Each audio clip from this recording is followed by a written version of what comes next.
Okay, good morning po sa lahat. Thank you, music team, for leading our church, our congregation sa pag-worship una sa ating Panginoon. Dahil before anything else, we should worship our Lord, our sweet Lord, no? So, pakibati nga po ang katabi. Pakibigyan ng napakang sweet ng ngiti and say good morning. Ayan, yung pang tipo pong naghahanda na sa pagpapanalo sa raffle. Ganun po yung mga energy dapat natin, no? Anyway, before we start po, we would like to welcome Brother Romel Aquino. Yan po. Sir, good morning from Makinabang, Baliwag, Bulacan. No?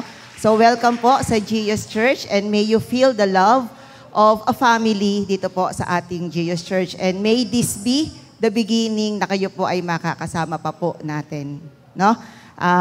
Tanatanong ko po, sino po ang nakapag-invite kayo po pala yung pumunta po? Ay, si Brother Felix. Ay, kayo lang po. Okay po. Welcome po and God bless po. Okay, so, ang bilis ng araw, no? November 30 na. Parang nung nagpa-planning, tapos ngayon, almost end of the month na tayo. So it's again a privilege. I always treat it as a privilege na makatayo, makapag-exhort po para po sa ating kapatiran. Pero bago po yon, let's pray. Panginoon na makapangyarihan sa lahat, pinupuri ka namin at dinadakila. Thank you, Lord, for the opportunity na minsan pa kami ay dinako mo sa iyong sambahan. Maramdaman namin ang pag-ibig na nagmumula sa iyo. Salamat, Panginoon, sa nagdaang mga araw na kami po ay iningatan mo, pinroteksyonan, pinrovide ng aming pangailangan. And Lord, today, we humbly ask you na kayo po yung siyang manguna sa amin. Buksan niyo po ang aming mga puso, ang aming mga tenga, maunawaan namin yung katuruan na nais mong ibigay sa amin. Lord, may we discover the practical applications of what you want us to learn, Father God.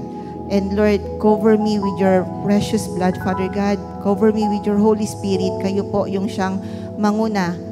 Wala po akong kakayahan na magsalita. Wala po akong kakayahan na mag-share ng iyong salita maliban kung gagabayan ako ng iyong banal na Espiritu. At siya po ang siyang aking kinikilala at inaanyayahan sa oras na to na siyang mag-lead mula sa simula hanggang po sa katapusan ng aming gawain ngayon. Maraming pong salamat, Panginoon. Sa iyo po ang papuri at parangal sa pangalan ni Jesus. Amen. Okay, so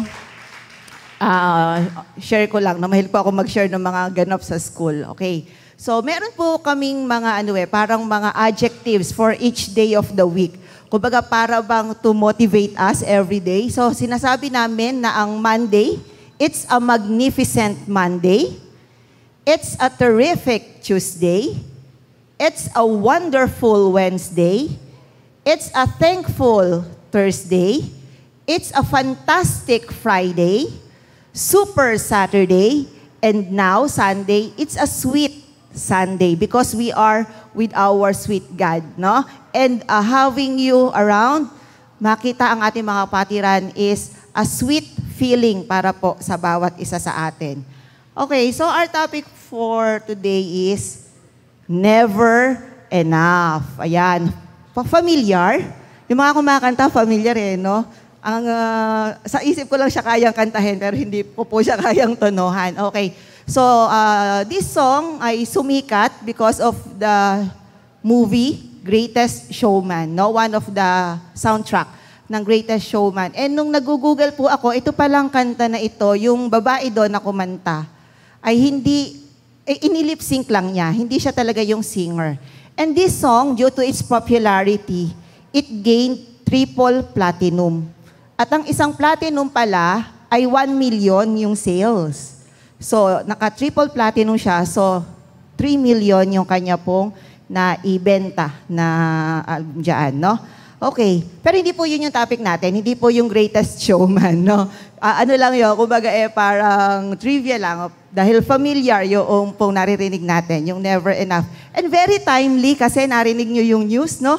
Iniisip ko, how will be a 500 peso be enough for our Noche Buena? Malapit na yung Pasko. Nako, palagi ko mag-uunti-unti ako ng bili ng macaroni. Baka pak-pak lang na muna na gano'n, tsaka mantikang nakapak para makasapat ang 500 peso for our Noche Buena. So, that's never enough. No? Okay, now, ano po ba yung feeling that we are never enough? Okay, when there is a feeling of inadequacy, never enough, we are never reaching complete satisfaction. No, kahit na ano pang mga achievements meron tayo, laging meron tayong desire, wants, na ma-achieve pa yung ibang mga bagay, no? To be enjoying more of things, no? So, never enough. Another thing, when there is never enough in our life, we are wanting more in life. Diba? We want to live not only for 30 years, not only for 50 years. We want more na buhay. Diba? Pero siguro hindi naman marami yung nagwi-wish na ang ating buhay ay abutin ng 160 or 300, no? Kumbaga, more than, naman yun, sobrang enough naman yun. Pero kung kunwari, sobrang igsi, sa perspective nating mga tao, that's never enough. And we also want more in love. No? Kaya feeling natin, kung tayo man po ay may bahay, asawa, magulang, parang feeling natin, yung bang binibigay kong pagmamahal sa aking anak is enough. Lalo na kung meron kang more than 3 na anak. Sakto kaya yung naipoprovide ko sa kanila? Equal kaya yung pagmamahal na naipagkakaloob ko sa kanila? Yung bang mga pangangailangan nila ay sufficient? Yung kayang hanap buhay namin, yung sinusweldo namin is enough? At the back of our mind, we will be thinking that it is never enough. Kasi noong araw, ganun lang yung mga pangangailangan. Pero ngayon, with the advance ng ating buhay, with the fast phase ng ating buhay, parang lagi nating naiisip, never enough. No? And sometimes, we feel na, am I worthy? Even we are a leader, even you are handling a ministry, nagkakaroon ka ng question sa isip mo, am I worthy to sing for the Lord? Am I worthy to stand here and exhort His word? Am I worthy to handle a group of people and disciple them? So there is a feeling that there is never enough. Thankfully, meron tayong mga teaching ministry, meron tayong mga equipping, and probably they can fill some of the gaps, no? And we also feel that inadequacy also to our friends, to our church mates. Kasi parang minsan masyado tayong tinitingnan, nakaka-burden, no? Parang ang expectation sa atin ang taas. O di ba leader ka ng church? O di ba board ka? O di ba elder ka? O di ba ikaw ang presidente ng ganito? O di ba ikaw ang sa maintenance? So ang daming hinahanap. Ang daming hinahanap ng tao sa atin. And we feel that we are never enough. But then, there is this verse in the Bible from 2 Corinthians 12, verse 9. My grace is sufficient for you, for my power is made perfect in weakness. And actually, there are people in the Bible that experience this never enough feeling. No? We take comfort na hindi lang pala ako yung nakakaranas noon.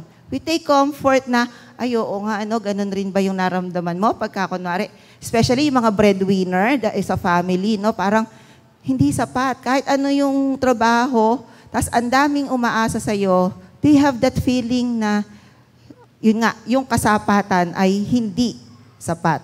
Now, we will just only talk of 6 men and women from Scripture who feared they were not enough. Okay, first, we have Moses. Moses is the one who felt too afraid. Takot. No?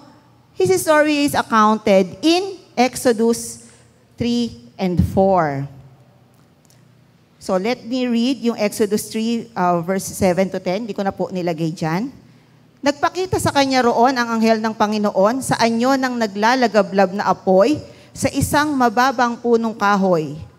Nakita ni Moises na naglalagablab ang punong kahoy pero hindi naman ito nasusunog. Pagkatapos, sinabi ng Panginoon, nakita ko ang paghihirap ng aking mga mamamayan sa Ehipto. Narinig ko ang paghingi nila ng tulong dahil sa sobrang pagmamalupit ng mga namamahala sa kanila. At naaawa ako sa kanila dahil sa kanilang paghihirap. Verse 8, kaya bumaba ako para iligtas sila sa kamay ng mga Ehipsyo at para dalhin sila sa mayaman, malawak at masaganang lupain na tinitirhan ngayon ng mga Kananeo, Heteo, Amoreo, Perizeo, Hiveo at mga Jebuseo. 9. Narinig ko ang paghingi ng tulong ng mga Israelita at nakita ko kung paano sila inaalipin ng mga Ehipsyo.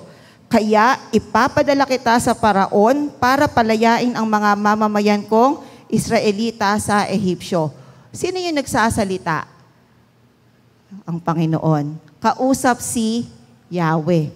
Ang laki nung task. Sabi, ipapadala kita sa Faraon para palayain ang mga mamamayan kong Israelita sa Ehipsyo.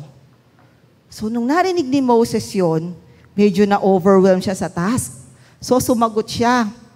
Sabi sa Exodus 3:11 to 12, pero sinabi ni Moises sa Diyos, sino po ba ako para pumunta sa Faraon at ilabas ang mga Israelita sa Ehipto? Sinabi ng Diyos, sasamahan kita. Ito ang tanda na ako ang nagpadala sa iyo. Kapag nailabas mo na ang mga Israelita sa Ehipto, sasambihin ninyo ako sa bundok na ito. Di ba may mga accounts doon? Yung tubig, yung kanyang baston, di ba? Yung pinalo, tapos yung kamay niya, nilagay niya sa dibdib, nagkasugat, tapos nilagay niya uli, gumaling. So yun yung mga assurances ng Panginoon na ni Yahweh na si Moses yung kanyang inuutusan. At pagka nakita ng mga Israelita yung mga milagrong iyon, yung mga kaganapang iyon, ay sasambahin sila. Pero hindi agad nagpahinuhod si Moses. Meron pang bargaining agreement. Hindi pa agad siya pumayag, hindi pa agad siya sumunod. So, sa Exodus 4:1 verse 9, itinanong ni Moises, anong gagawin ko kung hindi makinig sa akin ng mga Israelita at hindi maniwalang nagpakita kayo sa akin? Ano iyang hawak mo? Tanong sa kanya ni Yahweh. Tungkod po, sabi ni Moises, ihagis mo sa lupa, utos ni Yahweh. Inihagis nga ito ni Moises sa lupa at ito'y naging ahas. Kaya't siya'y tumakbong palayo. Sinabi sa kanya ni Yahweh, hawakan mo sa buntot ang ahas. Hinawakan nga ni Moises at ito'y naging tungkod muli. Ganyan ang gagawin mo para maniwala silang nagpakita ako sa iyo, ang Diyos ng iyong mga ninuno, ang Diyos ni na Abraham, Isaac at Jacob, sabi ni Yahweh. Ipasok mo ang iyong kamay sa damit mo sa tapat ng iyong dibdib, utos ni Yahweh. Gayon nga ang ginawa ni Moises at nang ilabas niya, ito'y nagkaroon ng sakit sa balat na parang ketong, nakasimputi ng niebe. Ipasok mo uli, utos ni Yahweh. At sumunod naman si Moises. Nang inilabas niyang muli ang kanyang kamay, nagbalik na ito sa dati. Sinabi ng Diyos, kung ayaw ka pa nilang paniwalaan sa unang kababalaghan, malamang paniniwalaan ka na nila sa ikalawa. Kung ayaw pa rin nilang makinig sa iyo, kumuha ka ng tubig sa ilog Nilo, ibuhos mo sa lupa at ang tubig na iyon ay magiging dugo. Ang daming assurances ng Panginoon. Pero hindi pa rin napasunod si Moises. Bakit? Meron pa siyang excuse. Sabi niya sa Exodus 4:10 to 12, Panginoon, sa mulat-mula pa'y hindi po ako mahusay magsalita. Bagamat nangusap ka na sa akin, hanggang ngayon pautal-utal pa rin akong magsalita. Sinabi ni Yahweh, sino ba ang gumagawa sa bibig ng tao? Sino ba ang may kapangyarihan para maging bingi o pipi ang isang tao? At sino rin ba ang nagbibigay ng paningin at nag-aalis nito? Hindi ba't akong si Yahweh? Kaya nga, lumakad ka na at tutulungan kita sa pagsasalita at ituturo ko sa iyo ang iyong sasabihin. So, another assurance from Yahweh. Sumunod na kaya si Moises? Sabi niya sa Exodus 4 verse 13, Yahweh, maaari po bang iba na lang ang iyong suguin? Sagot ni Moises. Kasi hindi siya makapaniwala na siya, na napakasimple, will be entrusted by that enormous task ng Panginoon. Pero ano yung assurance? Si Moses ang classic example na pag-ayaw, ang daming dahilan. No? Moses felt inadequate.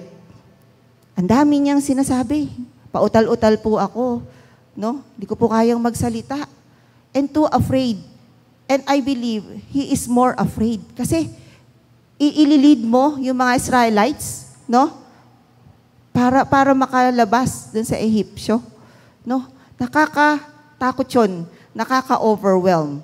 But then, hanggang sa nagalit na ang Panginoon, sabi na sa kanya, okay, dalhin mo na nga si Aaron na magsasalita para sa iyo. At noon pa lang, sumunod si Moses. Gusto pala ni Moses na meron siyang kasama. Kasi nakakalakas ng loob. Di po ba? Even now, di ba, 2 heads are better than 1. Iba pagka may kabady-bady ka. Iba pagka may kasama ka. Medyo nakakampante ang iyong kalooban. No?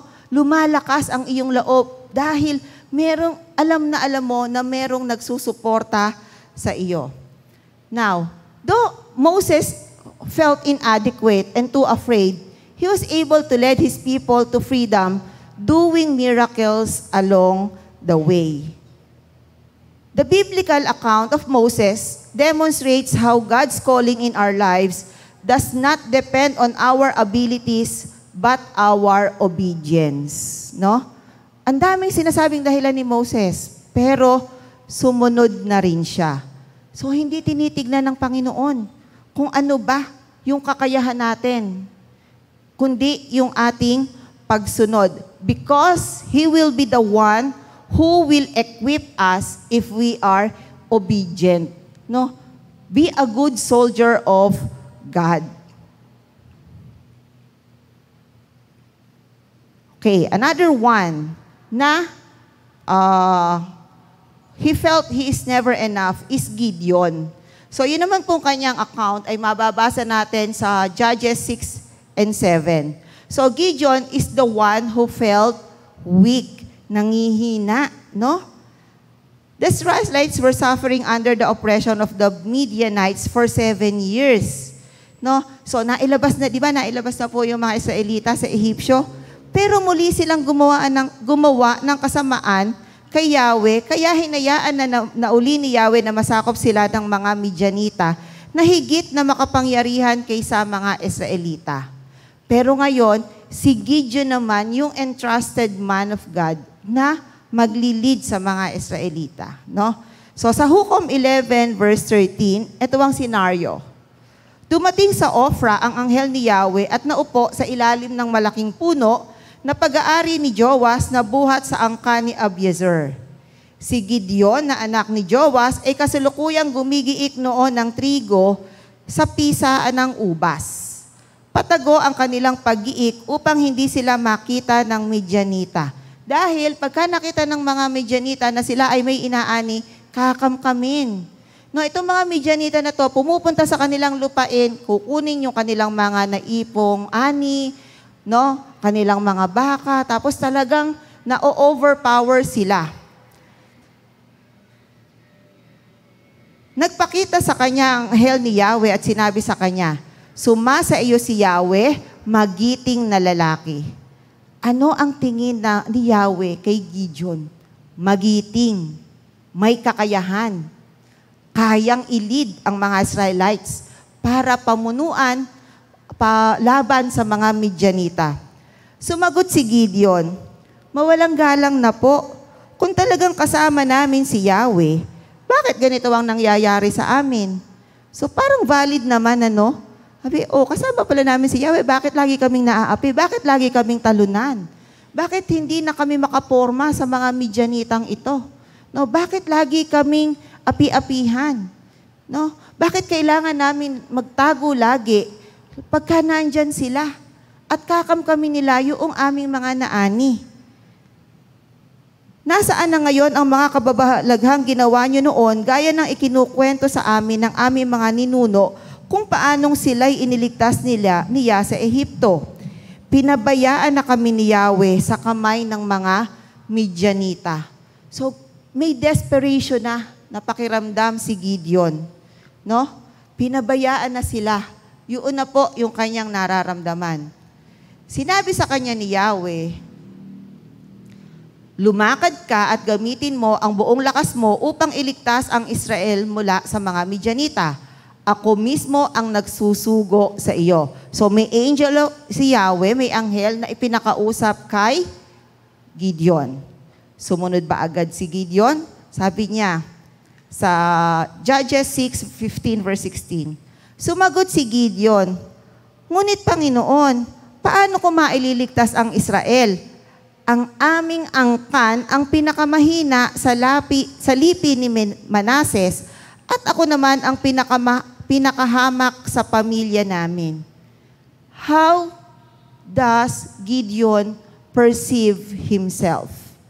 Sa paningin ni Yahweh, magiting siya. May kakayahan siyang mag-lead. Pero ano yung tanaw ni Gideon sa kanyang sarili? Kami nga po pinakamahina, mga payatot-payatot. Tapos po, hindi pa po kami masyadong equipped sa pakikipaglaban. Tapos, kami pa yung pinakahamak, maaaring in terms of wealth. Baka sila yung pinakamahirap. At tayo, ganun din natin madalas tinitingnan ng sarili natin. Hindi man ako marunong, di ko naman kayang pamunuan yan. Naku, ilan naman akong finances para makatulong dyan. No?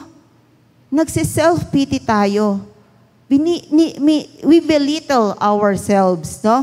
So, sa panahon ngayon, pwede nating ikumpara naman si Gideon na tao na nagiging panike.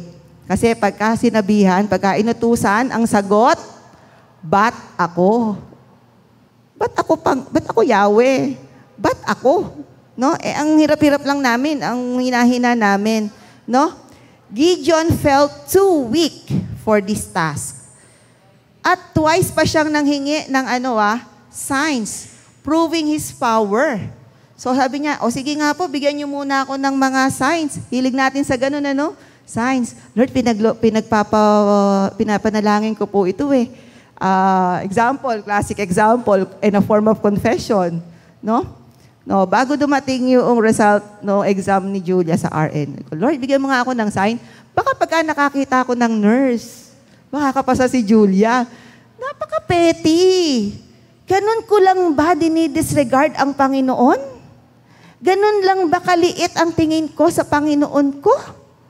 Nahihingi ako ng sign na napaka-petty, napaka-trivial. No? So ano yung mga palatandaang hiningi ni Gideon?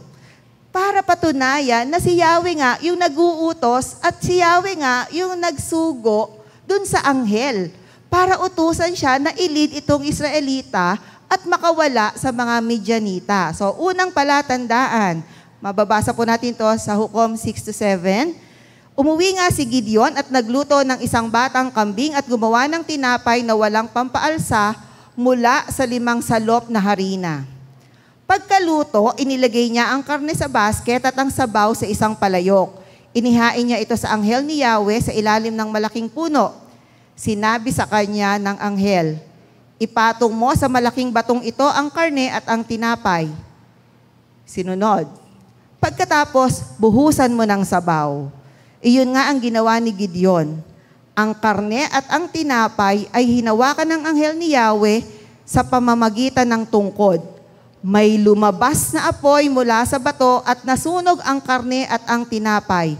Pagkatapos, ang anghel ni Yahweh ay nawala sa kanyang paningin. So, first sign. No? Ay, oo nga, palagay ko nga, galing nga sa kay Yahweh tong anghel na to. Kasi sino ba naman makakagawa nung biglang may lalabas na apoy at masusunog itong karne at ang tinapay. Pero hindi pa siya na-satisfied. Another sign pa. Pangalawang palatandaan sa Hukom 7 verse 37 hanggang 40. Dahil dito, maglalatag ako ng isang lana sa igiikan ng tribo. Kapag nabasa ito ng hamog, ngunit tuyo ang paligid, ako nga ang gagamitin ninyo upang iligtas ang Israel. Ganoon nga ang ginawa ni Gideon. Kinabukasan ng umaga, kinuha niya ang lanang inilatag sa giikan. At nang pigain niya ito, napuno niya ng tubig ang isang mangkok.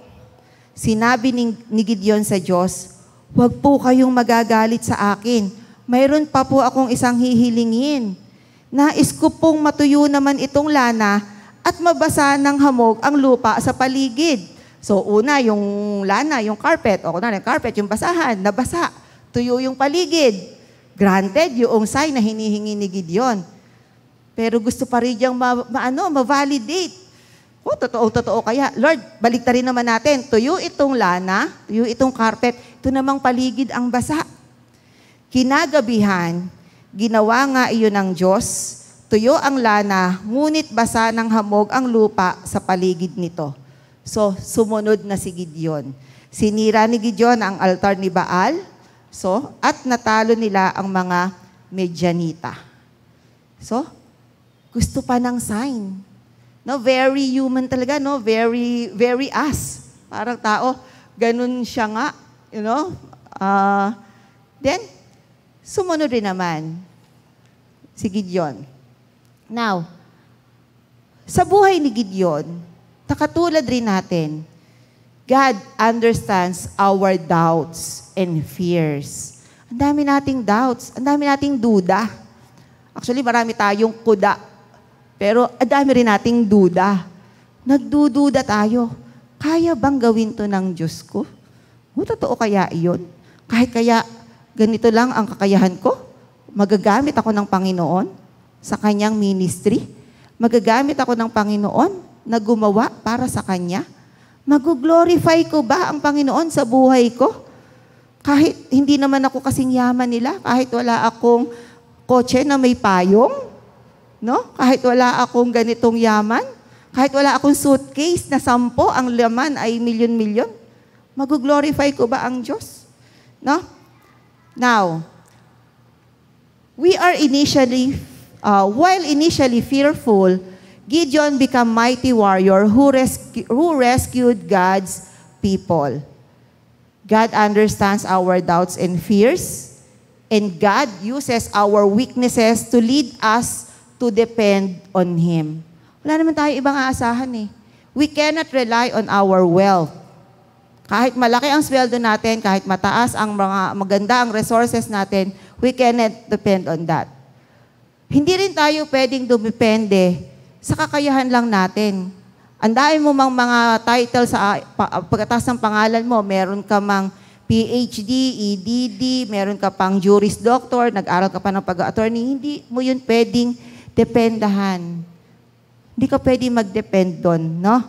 We can only depend on God. And we can be assured that in our weaknesses, we can experience His strength. Now, another one, pangatlo na po tayo, si Jeremiah. Brother Tom uses the life of Jeremiah during his series of teachings, no? Kaya medyo familiar tayo kay Jeremiah. So si Jeremiah naman, the one who felt too young. Ang bata-bata pa niya. Taas nga kamay rito ng mga kabataan. Salamat sa buhay ninyo. No? Na ngayon ay narito kayo sa church, you are experiencing God's love, and eventually, maranasan ninyo ang pagkilos ng Panginoon sa buhay ninyo. Ano naman ang issue kay Jeremiah? No? Sabi sa Jeremiah chapter 1, verse 5 to 6, "Bago ka pa ipinaglihi at ipinanganak, ay pinili na kita upang maging propeta para sa lahat ng bansa."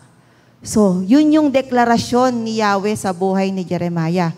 kahit bata ka, gagawin kitang propeta sa lahat ng bansa. Ang sagot naman ni Jeremiah, Panginoong Yahweh, hindi po ako magaling na tagapagsalita, bata pa po ako.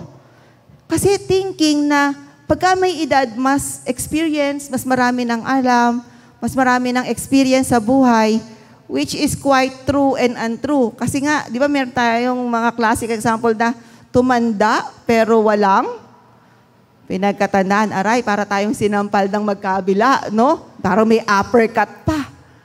Pero nararanasan natin yun. Baka mamaya, tayo ay tumanda nang wala tayong pinagkatandaan. Kaya, Yahweh has chosen Jeremiah in spite of being young, no? Para maging propeta. And just like Gideon, he felt inadequate. Hindi ko pa po kaya, Lord. Hindi pa po kaya, Yahweh. Bata pa po ako. Wag po muna ako. Para baka siguro sinabi, patandain niyo pa po muna ako. Subalit ang sabi niya sa akin, huwag mong sabihing bata ka pa. Pumunta ka sa mga taong sasabihin ko sa iyo. Ipahayag mo sa lahat ang aking sasabihin sa iyo. Huwag kang matakot sa kanila, sapagkat ako'y kasama mo at iingatan kita. Akong si Yahweh ang nagsasabi nito. Andoon yung assurance ni Yahweh ng Panginoon. Nasasamahan niya si Jeremiah. No? Though we respect yung mga youth airing their concerns, pero of course, mga kabataan, do it in a very respectful manner. Handun pa rin dapat yung respeto. Nandun pa rin dapat yung pag-regard natin sa edad ng ating kausap. No? Do not put aside being respectful. No po? Then, ayan, yan po yung mga accounts. So, Jeremiah felt inadequate to be a prophet, and he believed in God, but doubted he could use him. Naniniwala naman siya na kayang gawin ni Yahweh yun. No? Pero ang kanyang, hindi siya satisfied sa kanyang sarili. He doubted if he could use him. No? Kaya nga, sabi sa kanya ni Yahweh, huwag mo sabihing bata ka. At huwag kang matakot sa kanila, sapagkat ako'y kasama mo at iingatan kita. Akong si Yahweh ang nagsasabi dito. Kumbaga, words na yun ng Panginoon. Diba? Parang tayo, parang nakasandal siya sa pader talaga. Handun yung assurance. No? And God touched Jeremiah's mouth and told him he would give him whatever words he needed. Yan. God worked in Jeremiah's life by touching his mouth, putting words into his mouth. Ito rin, sana po mga kapatid, ay maging prayer natin. No?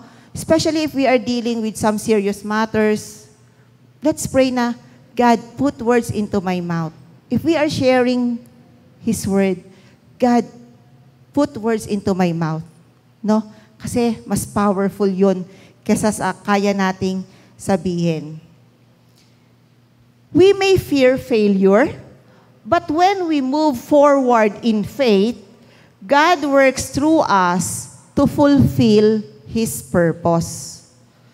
Jeremiah, who doubted his abilities, served as one of God's greatest prophets. And for 40 years, Jeremiah served God and warned his people of an upcoming Babylonian attack and captivity. No? Jeremiah fully entrusted God na kumilos na sa kanyang buhay at isantabi na yung kanyang kabataan. He submitted to God. Number 4, na Bible character who felt they are never enough is the centurion. He felt he is the one who is unworthy. Hindi siya karapat-dapat. So, ang account naman nito ay nasa Bagong Tipan sa Lucas 7, verses 1 to 10. Pinagaling ang alipin ng kapitang Romano. Matapos sabihin ni Jesus ang mga ito sa tao, pumunta siya sa bayan ng Capernaum. Doon ay may isang kapitang Romano na may aliping mahal sa kanya. May sakit ang aliping ito at nasa bingit ng kamatayan. Nang mabalitaan ng kapitan ang tungkol kay Jesus, nagsugo siya ng ilang mga pinuno ng mga Hudyo upang pakiusapan si Jesus na dalawin at pagalingin ang alipin. Paglapit ng mga sugo kay Jesus, taimtim silang nakiusap sa kanya at sinabi, "Siya po'y karapat-dapat na pagbigyan ninyo, sapagkat mahal niya ang ating bansa. Sa katunayan nga po, ipinagpatayo niya tayo ng isang sinagoga." So itong si Centurion, yung leader ng mga army, captain siya ng mga Roman soldiers, no? Ano siya? Generous. Kumbaga, mahal niya yung kanyang mga sundalo, no? Ganun siya ka-generous. Kaya in return, mahal rin naman siya nung kanyang mga sundalo. Kaya pagka nag-utos siya, sumusunod rin ito. At yung kanyang isang sundalo na nagkasakit at nasa bingit ng kamatayan, actually alipin pala, ay mahal niya. Kaya nandoon yung kanyang desire na mapagaling itong aliping ito ni Jesus. Pero hindi siya makapunta. So nagsugo siya ng iba pa niyang mga alipin. Then, sumama sa kanila si Jesus, ngunit nang malapit na siya sa bahay, ay nasa lubong niya ang mga kaibigan ng kapitan. So, nag-send na naman ng another party, emissary, si Centurion, at pinapasabi naman niya, "Ginoo, wag na po kayong mag-abala. Hindi po ako karapat-dapat na puntahan pa ninyo sa aking tahanan, ni hindi rin po ako karapat-dapat na humarap sa inyo. Ngunit magsalita lamang po kayo at gagaling ang aking alipin." So, ganun kataas yung faith nung centurion na kahit hindi mabisita ni Jesus yung kanyang alipin na may sakit at mamamatay na, mag-send lang ng word. No? Hindi na nga ipasabi eh. Sabihin lang mismo ni Jesus yung word, gagaling yung kanyang alipin. Ako po ay nasa ilalim ng mga nakatataas sa akin at may nasasakupan naman akong kawal. Kapag sinabi ko sa isa, pumunta ka roon, pumupunta siya. At kapag sinabi ko naman po sa isa, halika, siya'y lumalapit. Kapag sinabi ko po sa aking alipin, gawin mo ito, ginagawa niya iyon. And Jesus was impressed with the faith of the centurion. Ganun pala siya pinapahalagahan at ganun kataas yung faith niya. Nasasalita lang ni Jesus, gagaling yung kanyang alipin. No? So, ano yung self-evaluation ng centurion? Bakit nagdesisyon siya? Una, gusto niyang papuntahin si Jesus sa kanila, di ba? Para personally, mahipo yung alipin at pagalingin. Pero nagbago yung isip niya nung malapit na si Jesus sa bahay niya. Pinapigil naman niya sa kanyang mga kaibigan. Kasi na-realize niya, teka, pupuntahan ako ni Jesus. Ako'y isang makasalanan. Hindi ako karapat-dapat. I am undeserving to have Jesus in this house. No one deserves to come to Jesus because we are all sinners. Katulad nung centurion. Pero, hindi iyon tinignan ni Jesus na hadlang para mapagaling yung alipin. So, nawala yung doubt ng centurion sa kanyang sarili. Na kahit pala sinner siya, kahit pala makasalanan siya, kahit pala undeserving siya, nakikinig si Jesus sa kanya. At ganun pa rin ang Panginoong Jesus sa buhay natin. No? Though we fall short of His glory, pero hindi dapat maging hadlang yon para magkaroon tayo ng wall between us and Jesus. No? Kasi pagka nagkakasala tayo yung nagbibuild ng wall eh. Naku, hindi na ako katanggap-tanggap sa Diyos.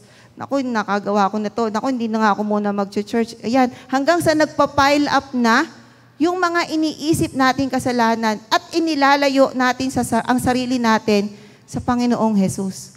Whereas, hindi ganun. The more we sin, the more God wants us. He wants you. He wants me. He wants us to follow and be near Jesus. God loves us and offers grace to anyone who believes in Him. Yes, the centurion felt unworthy, but Jesus praised him for his faith. Another prayer that we should do, mga kapatid, is for us to increase our faith. Huwag nating tignan na tayo makasalanan, na tayo ay laging maliit sa paningin ng Diyos, no? Kundi ipag-pray natin that He increase our faith. Another Bible character na who felt she is never enough is the one who felt untouchable, the bleeding woman. Diba sa Old Testament, ang mga babaeng nireregla, dinudugo, is considered marumi. At lahat ng hahawak sa kanya, matatabi sa kanya, uupuan niya, ay mako-consider na marumi. And this bleeding woman has been bleeding for 12 years. So, ganun karumi yung tanaw niya sa sarili niya. No? Kahit sa panahon ni Jesus, ganun yung perception niya sa sarili niya. Hindi ako karapat-dapat kasi marumi ako.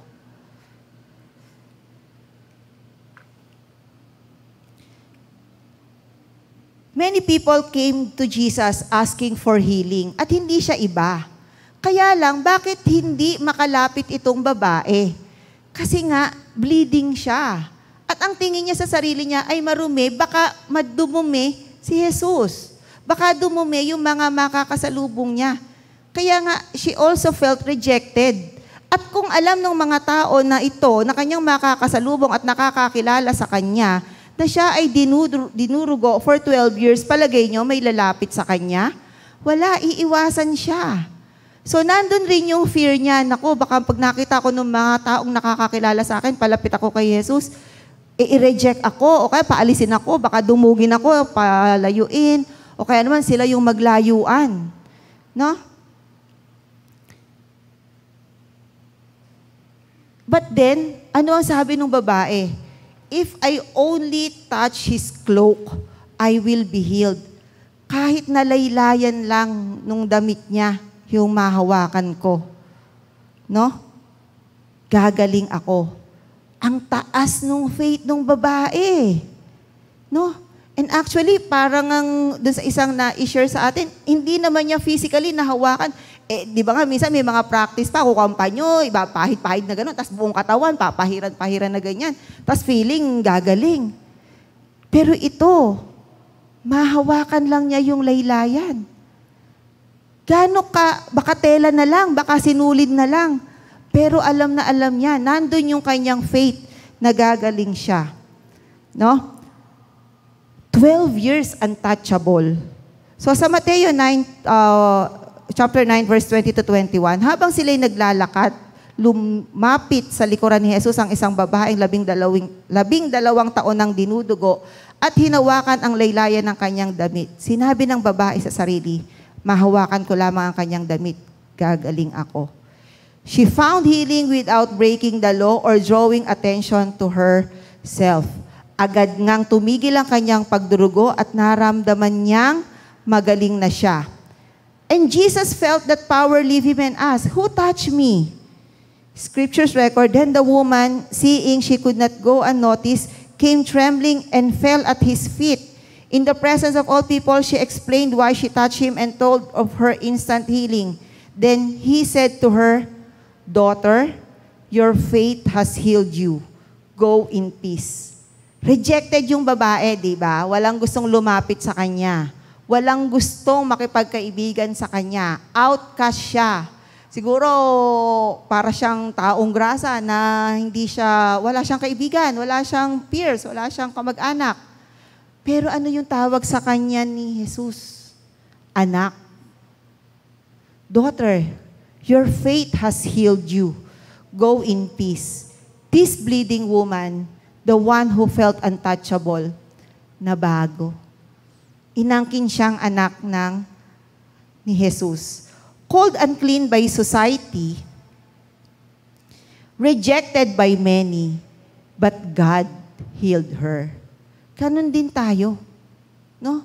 Kung mayroong feeling natin rejected tayo, we have God. No? Yung bang inaatake na tayo ng depresyon, nag-overthink na tayo. We have God. We can rely on God. He brought her into the open and called the one previously labeled outcast as her daughter. And then, the sixth character in the Bible who felt she is never enough is the Samaritan woman. No? Familiar naman po tayo rito. Ito rin, the one who felt rejected. No? The one who felt rejected would meet this woman there. He waited alone until she arrived around noontime. Women would usually come together in the cool of the morning, but she came alone in the heat of the day. Normally, a Jewish man would not speak to a woman in public, much less a hated Samaritan. Hated Samaritan. Maraming galit. No? But Jesus surprised her by engaging her in conversation. So, hindi niya in-expect makikipagkwentuhan sa kanya si Jesus, no? He offered her living water, an invitation to believe him. Then he said, "Go and call your husband and come back." "I have no husband," she replied. Jesus said to her, "You are right when you say you have no husband. The fact is, you have had 5 husbands. The man you now have is not your husband." Ano yung status ni Samaritan woman? Sa tingin natin, naku, bakit siya lumalapit kay Jesus? Ang ano niya, ang dami-dami niyang naging nakasama. Tapos ngayon, meron na naman siyang bagong kinakasama. Hindi na siya natigil sa isang lalaki. Ang dumi-dumi niya. Tapos, ang lakas-lakas ng loob niya na lumapit kay Jesus. But Jesus went to this Samaritan woman. Jesus opened the way, the conversation for this Samaritan woman, no? And nagbago yung babae. So, ganun po kumikilos ang Diyos sa buhay natin. Whatever our status. The Samaritan woman felt isolated because of her past. Oo nga, no? Ang dami nang nagja-judge sa akin. Panahon pa man ni Jesus, uso na judger. No, hindi lang sa atin. Mas ano lang tayo ngayon. Marami na tayong ways para mang-judge. Meron na tayong social media. Marami tayong platform para mag-judge. Pero nung panahon ni Jesus, marami ring mga judger. Pero this woman believed Jesus and ran to tell everyone in town about the Messiah. Kasi naririnig-rinig na niya eh. Nakikilala, meron na siyang information tungkol kay Jesus. And lo and behold, nakausap niya. So, he went and he ran and tell everyone in town about the Messiah, na meron siyang personal encounter. Now, the woman learned about the love of Jesus. Kasi siguro for the first time, ang nakausap niya, peaceful kausap, walang burden sa kanya. Walang inukat na anumang past niya. No? Sinabi na, o tama ka, hindi mo nga asawa ang kasama mo ngayon. Pero, in spite na ganun yung statement, walang judging. Walang bigat sa dibdib noong babae, nung Samaritan woman, after talking to Jesus. Can we do that? Can we be the one na makakausap ng tao na hindi ma-feel na burden tayo? Or pagka nakausap tayo, bago natin kausapin, laylay na yung balikat. Nung nakausap tayo, gumagapang na. Sobrang lugmok na. Ayaw na. Or pagka ba nakausap tayo, ay nabubuhayan siya ng loob. Napapadgaan natin yung kanyang kalooban. Nafi-feed ba natin yung spiritual need ng ating kapatid? Or tayo pa yung nagiging way para malugmok siya lalo? We are disciples of God. No? We are ministers of the word. No? This woman is very fortunate because she finds freedom to share Jesus' love to others. Now, balikan natin yung 6. So, andyan si Moses, si Gideon, si Jeremiah, yung centurion, bleeding woman, Samaritan. Why did they feel they are never enough? Kasi, ito yung mga verb. Puro felt. Felt too weak, too afraid. Felt too weak.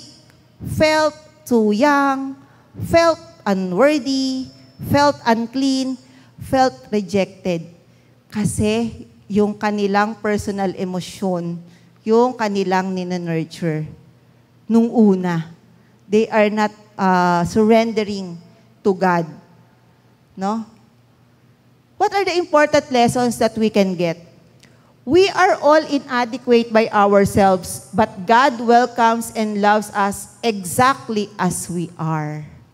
Hindi mo kailangang maging mayamang-mayaman, magandang-maganda na parang wala nang totoo sa iyo. No? God loves us exactly as we are. Bata ka, may edad ka, may kapansanan. No? God loves us.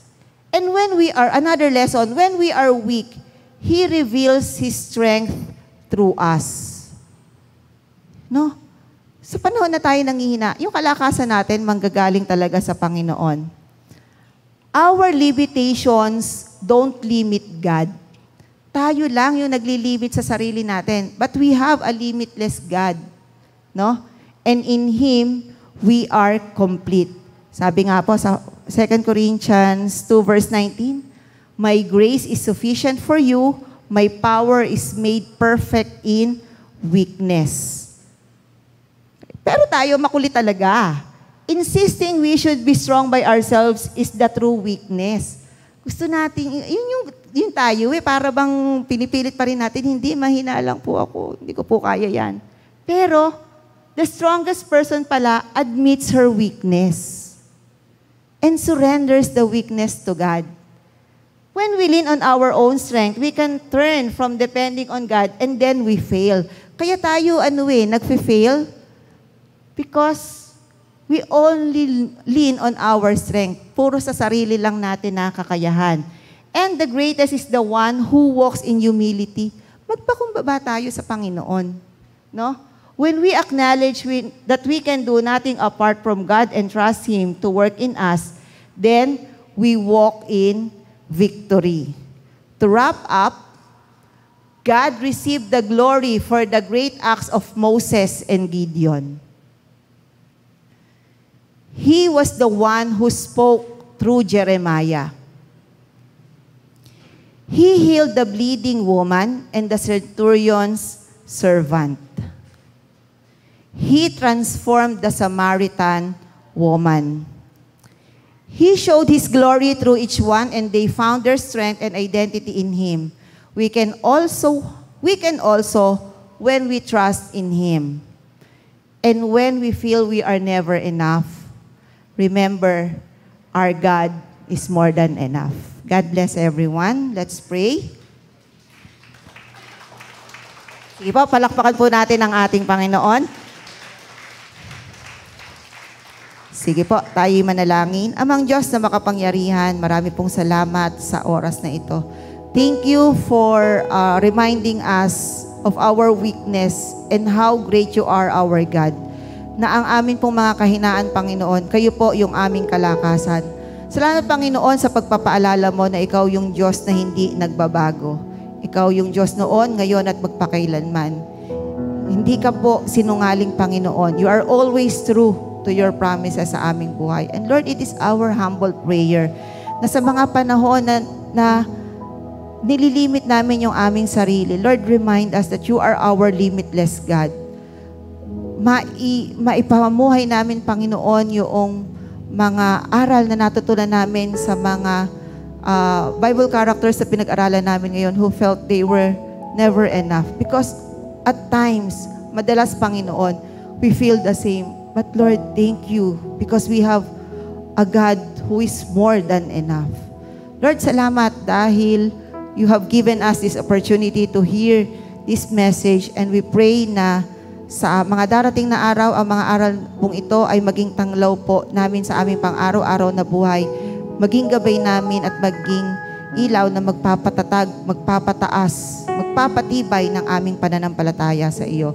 I pray, Lord, for my dear brothers and sisters here ang aming mga pamilya, ang bawat isa po, hindi man namin mabanggit ang pangalan ng bawat isa. Lord, you know our weaknesses. And Lord, please work on us. Work through us, Father God. And give us that courage na ikaw po, Panginoon Diyos, yung aming pinaniniwalaan, pinanampalatayanan. And we will raise our banner for you. We give you the glory, Father God. In Jesus' name, our Lord and Savior. Amen.